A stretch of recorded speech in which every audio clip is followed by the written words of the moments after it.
ನಮಸ್ಕಾರ. ನ್ಯೂಸ್ 24 ಕನ್ನಡ ಚಾನೆಲ್ಗೆ ಸ್ವಾಗತ. ನಾನು ಐಶ್ವರ್ಯ ಹಿರೇಮಠ್. ಯಾದಗಿರಿ ಜಿಲ್ಲೆಯ ಸುರಪುರ ತಾಲೂಕಿನ ದೇವತ್ಕಲ್ ಗ್ರಾಮದಲ್ಲಿ ಡಾಕ್ಟರ್ ಬಿ.ಆರ್. ಅಂಬೇಡ್ಕರ್ ಅವರ ಮಹಾಪರಿನಿರ್ವಾಣ ದಿನದ ಅಂಗವಾಗಿ ಗೌರವಪೂರ್ಣ ನಮನ ಸಲ್ಲಿಸಲಾಯಿತು.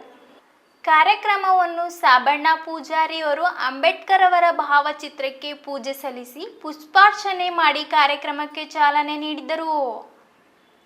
ಸಾಮಾಜಿಕ ಸಮಾನತೆ, ಅಸ್ಪೃಶ್ಯತೆಯ ನಿವಾರಣೆಗಾಗಿ ಹೋರಾಡಿದ ಮಹಾನ್ ನಾಯಕ, ಸಂವಿಧಾನ ಶಿಲ್ಪಿ, ಭಾರತ ರತ್ನ ಡಾಕ್ಟರ್ ಬಿ.ಆರ್. ಅಂಬೇಡ್ಕರ್ ಅವರು ಅಗಲಿದ ದಿನ ಗ್ರಾಮದ ನಾಗರಾಜ್ ಮಾಸ್ಟರ್ ಬಾವಿಹೊಲ ಅವರು, ಮುಖಂಡರುಗಳು, ಸಂಘಟನೆಯ ಪರಮಾಧಿಕಾರಿಗಳು, ಪಂಚಾಯತಿ ಸಿಬ್ಬಂದಿ ವರ್ಗದವರು 1 ನಿಮಿಷ ಕಾಲದವರೆಗೆ ಮೌನಾಚರಣೆ ಮಾಡಿ ಗೌರವಪೂರ್ವ ನಮನ ಸಲ್ಲಿಸಿದರು. Doctor B R. ಅಂಬೇಡ್ಕರ್ ಅವರು ನಡೆದು ಬಂದ ಹಾದಿ, ಯಾವ ರೀತಿಯಲ್ಲಿ ಅವರ ಶಿಕ್ಷಣ ಪಡೆದರು ಮತ್ತು ಮಹಾನ್ ವ್ಯಕ್ತಿ ಎಂದು ಹೇಗೆ ಅನಿಸಿಕೊಂಡರು ಎಂಬುದರ ಕುರಿತು ಗ್ರಾಮದ ಮುಖಂಡರಾದ ಭೀಮರಾಯ ಮೂಲಿಮನಿಯವರು ಸವಿಸ್ತಾರವಾಗಿ ತಿಳಿಸಿದರು.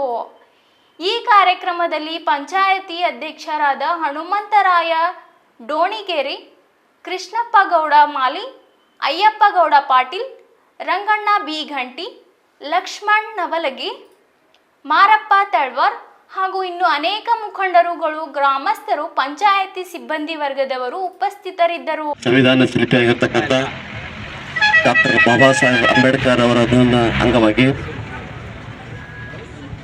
ಈ ಕಾರ್ಯಕ್ರಮಕ್ಕೆ ಆಗಮಿಸಿರ್ತಕ್ಕಂಥ ಎಲ್ಲ ಊರಿನ ಮುಖಂಡರು, ಗಣ್ಯ ವ್ಯಕ್ತಿಗಳು ಅನ್ಸುತ್ತಾ, ಇವತ್ತು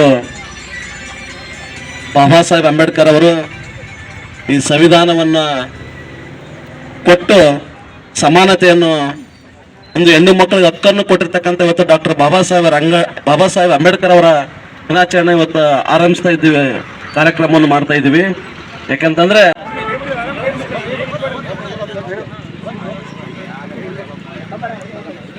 ಡಾಕ್ಟರ್ ಬಾಬಾ ಸಾಹೇಬ್ ಅಂಬೇಡ್ಕರ್ ಅವರಿಗೆ ಬೋಲೋ ಬುದ್ಧ ಭಗವಾನ್ಗೆ